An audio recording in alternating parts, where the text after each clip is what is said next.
Practical criticism का 5th topic करेंगे, sound in meaning.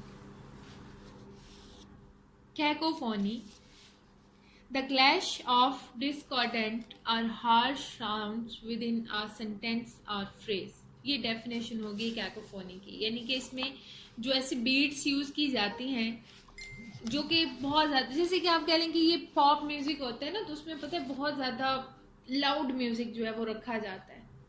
Cacophony is a familiar creature of tongue twisters, but can also be used to poetic effect, as in the words and fractious rocks. यानी कि इसमें साथ में अल्फाज जो इस्तेमाल किए जाते हैं वो ऐसे किए जाते हैं जिसमें ज़ुबान को बहुत ज़्यादा बार बार रोल किया जाता है, बार बार घुमाया जाता है। जैसे कि देखिए रॉक, मतलब ये दो लफ्ज़ हैं और दो में हम ज़ुबान को कितनी दफ़ा ट्विस्ट करते हैं। इन TSL it's sweeney erect. It also means the use of words that are rough and harsh to ear. अल्फाज भी ऐसे हैं और इसको जब सिंगिंग में लेके जाया जाता है ना, तो उसमें फिर बीट्स भी ऐसी यूज़ की जाती हैं ऐसे वर्ड्स के साथ जो कि सुनने में हार्श लगती हैं, बहुत तेज़ होती हैं। उसके बाद है cliche, an expression such as turn over a new leaf, जैसे एक नए पत्ते को पलटने की आवाज़ होती है। That has been use so frequently it has lost its expressive power. तो ये कॉमनली यूज़ नहीं की जाती, एंशियंट टाइम में होती थी क्लिक यूज़, तो अब इसको आप छोड़ भी सकते हैं। उसके बाद है euphemism, the use of decorous language to express vulgar और अनप्लेजेंट आइडियाज, इवेंट्स और एक्शंस। यानी कि इसमें थोड़ा सा कह लें कि अनएथिकली जो है ना वो किसी बात को बताया जाता है। For example, passed away instead of dead, ethnic cleansing instead of, यानी कि ऐसे अल्फाज जो हैं जो कि नॉर्मली या जिनका एक वर्ड उनके लिए स्पेसिफिक है, हम वो यूज़ करते हैं, लेकिन हम उसको थोड़ा सा और बढ़ा चढ़ा के और एक नेगेटिविटी थोड़ी सी उसमें लेके आते हुए भी, नेगेटिविटी हर कंडीशन में नहीं होती, सम केसेस होते हैं जिसमें होती है, लेकिन यह है कि वो नेगेटिविटी भी होती है, लेकिन हम उस वर्ड को जो स्पेसिफिक यूज़ किया जा रहा है उसके लिए, उसकी बजाय कोई और लफ्ज़ जो है वो उसके साथ जोड़ देते हैं। Euphony is a pleasing arrangement of sounds. Many consider colored or one of the most emphasized phrases in English. उसके बाद है onomatopoeia, the use of words such as pop, hiss, crash, buzz, nig, ring and jingle, bang, zoom, whiz, ding dong, pitter patter are examples of onomatopoeia। यानी कि ये सारे के सारे words वो हैं जिनका लिटरल मीनिंग जो है वो कोई नहीं बन रहा, लेकिन पोइट्री में इनको यूज़ किया जाता है।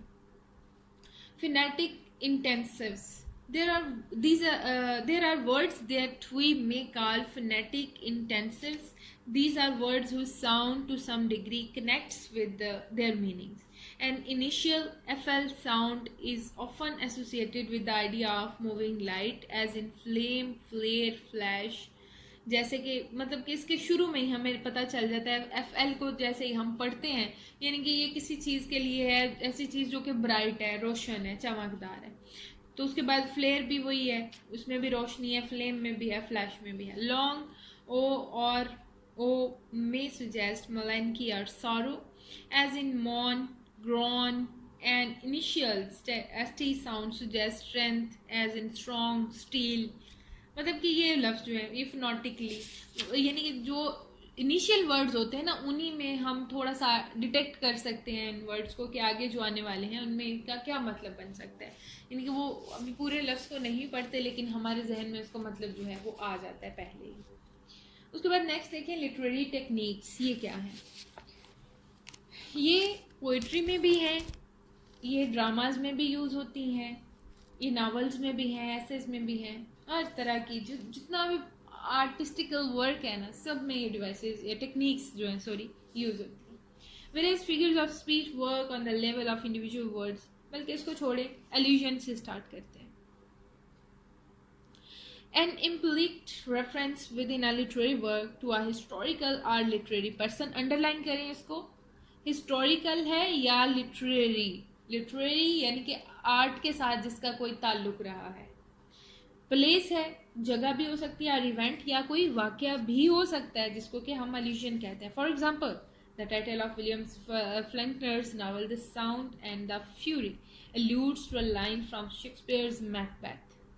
Authors use allusion to add symbolic weight. अब यूज़ क्यों की जाती है ये टेक्निक? क्योंकि हम सिम्बॉलिकली कुछ रिप्रेजेंट करना चाहते हैं. Because it makes subtle or implied connections with other words. उसके बाद है एनाग्नोसिस, अ मोमेंट ऑफ रिकग्निशन और डिस्कवरी. यानी इसमें कोई ना कोई चीज़ जो है एक तरह की कह लें कि it's a kind of realisation, कोई चीज़ रियलाइज होती है या रिवील होती है आपके सामने. Primarily used in reference to Greek tragedy.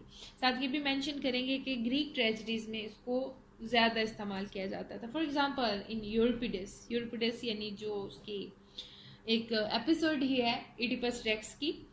The Bacchia Agua experiences anagnorisis when she discovers that she had murdered her own son, Pantheus or Oedipus' discovery of himself. Oedipus की example दे लें तो वो ज़्यादा आसान है क्योंकि आपने जो है वो पढ़ी नहीं होगी यूरिपिडस की कहानी. तो Oedipus में क्या होता है कि वो क्या करता है, वो अपने आप को मतलब जब डिस्कवर कर लेता है ना लास्ट पे कि मैं बेटा किसका हूँ, तो ये उसकी जो डिस्कवरी है ये एनाग्नोसिस में आ जाती है.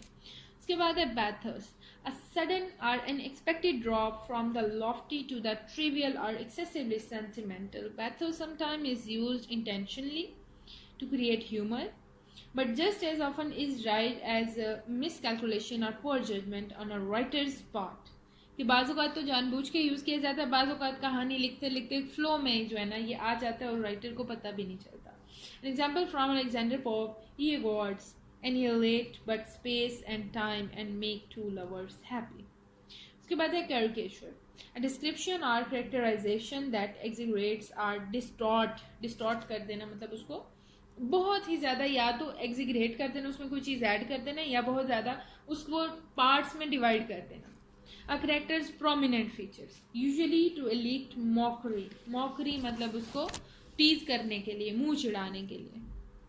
For example, in Candide, Voltaire portrays the characters of Pangloss as a mocking caricature of the optimistic rationalism of philosophers like Leibniz. इसकी बजाय आप जो है वो पॉप की एग्जाम्पल देते हुए बेलिंडा का कैरेक्टर भी उसमें लिख सकते हैं. उसके बाद है deus ex machina, Greek for a god from a machine. The phrase originally refer to a technique in ancient tragedy. अब ये टेक्निक भी मॉडर्न टाइम में यूज़ नहीं हो रही, ये पास्ट में यूज़ की जाती थी. In which a mechanical god was lowered onto the stage to intervene and solve the play's problem or bring the play to satisfactory conclusion. Now the term describe more generally a sudden or improbable plot twist and bring. In case में ये बात होती है कि आजकल क्योंकि उस time पे बिलीव्स लोगों के और थे, उनके अकीदे और तरह के थे. आज ना वो अकीदे रहे, ना वो गॉड्स रहे, ना वो कुछ. तो अब क्या हुआ है कि मेच्योर हो गए हुए हैं, तो अब इसको यूज़ नहीं किया जाता. लेकिन पास्ट में यूज़ किया जाता था सिर्फ इसलिए कि कोई सुपर नेचुरल क्रिएचर आए और वो आके तो सारे मसाइल जो है वो हल कर दे.